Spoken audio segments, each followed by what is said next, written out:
Well, yes, indeed, Mark, but we're taking it up right away, and we've got Dr. Obi Ezekwesili on the line this morning. Good morning, Dr. Ezekwesili, and thank you for joining us today. We spoke to the FCT Public Relations Officer earlier, and he did tell us, he says, no, that your group were not arrested, because we did ask him pointedly, why did they arrest the group? He says, no, they only invited the group to the station, perhaps to have a word with them. Could you tell us, was that the case when you got to the station? Did they tell you you're not under arrest? I think, Chamberlain, that the most important issue is whether you invite people by heading them into your vehicles and taking them from one station to the other until you finally got them out into the FCT Police Command. And when we got out into the FCT Police Command, and I said to them, what exactly are we doing here? Can somebody give us the reason that we've been taken to this station? And nobody spoke amongst the police officers. And so I said I would give 5 minutes to wait for someone to tell us the reason we have been brought here. And after 5 minutes, I said to our team, since nobody is saying any word to us, it means that there is no reason we're here. Let's start going. And as we made to go for the gate, I mean, the video has gone viral, we would find where they said, lock that gate. That put us under arrest. They locked the gate against us. They refused for us to leave. Well, we also didn't quite get a clear sense of what their intention were, but he did say that we gleaned from what he told us that they will prefer that the group stay within the confines of the Unity Fountain. And we did ask him if the group proceeded beyond the Unity Fountain, what was going to happen, but we couldn't get a clear answer. Will there be any plan for you to continue today? Are you going to stay within the fountain, or would you, as you try just to peacefully move beyond the fountain?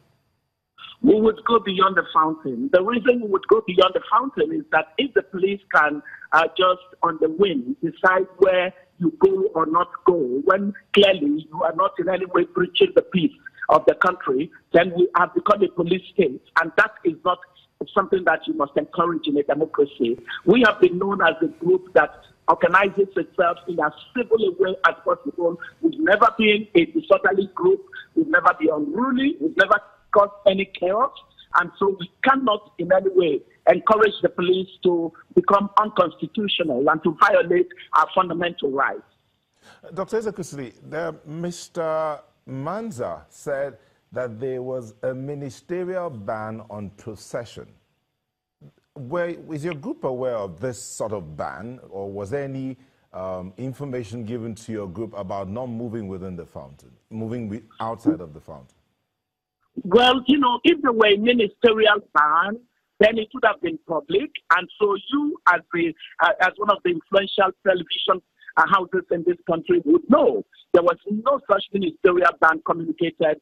We do not know any reason for the ban. There was none conveyed, other than the fact that we notified the police, as we've always done, that we're going to have 3 days of our march, which is usually complementary to our daily sit-out at the Unity Fountain, which continues. Yesterday was day 1,365 that we have been sitting every day at the Unity Fountain, holding out the candles for our Chibok girls. Now, if it is not covered on television, people don't know that BBOG continues with its sit-out. Only when we do our march do people get to see that we are continuing with our advocacy for the remaining 112 Chibok girls. We were not banned. We should not be banned. When they tried banning us last time under the previous administration, we went to court, challenged it, and won the case. We will continue with our march for our Chibok girls. That's what our democratic rights give to us, and we will not allow anyone to violate it. Dr. Ezekwesili, you said you wrote to the police command notifying them of a plan for a 3-day procession. What was the response you got when your letter got to them? In the morning of our march yesterday, a letter came saying we restrict you to the Unity Fountain, and we said, what's the reason for that? No explanation, none. Simply said you can't go beyond the Unity Fountain. And then when I got there, they put a ring around me and had this human shield, which every time, for more than 30 times, I said, can I just leave? They refused. They basically imprisoned me amongst themselves. It was not until information came that they were putting our members into their vehicles and going to an unknown destination, having not said what they did wrong and where they were taking them, that I just said to the police, you must let me out of this. I must get to my other members. And that's how I managed to get out into my car. We got there and found that our members had been headed into the car. So we ran after them and followed them all the way to the LCT command. It was when we got into the LCT command that I said, why don't you tell us what exactly this is about? And when they did not respond, I said, okay, so nobody knows why we've been brought here. All right, we would leave, no problem. And then they said, no, you cannot leave. Lock the gate. And then they kept us sitting there for hours. Dr. Ezekwesili, in light of what you have just, your submissions, I know that you must be really tired because of the hectic day that you had yesterday. But let me take it away from what you faced yesterday to another burning issue, which has to do with a letter bomb that was sent to the President Muhammadu Buhari by the former President Chief Olusegun Obasanjo, wherein he said that he had advised the president not to contest in the 2019 general elections, and as a matter of fact also said that Nigerians should look towards having a coalition of Nigeria movement. What are your views to that?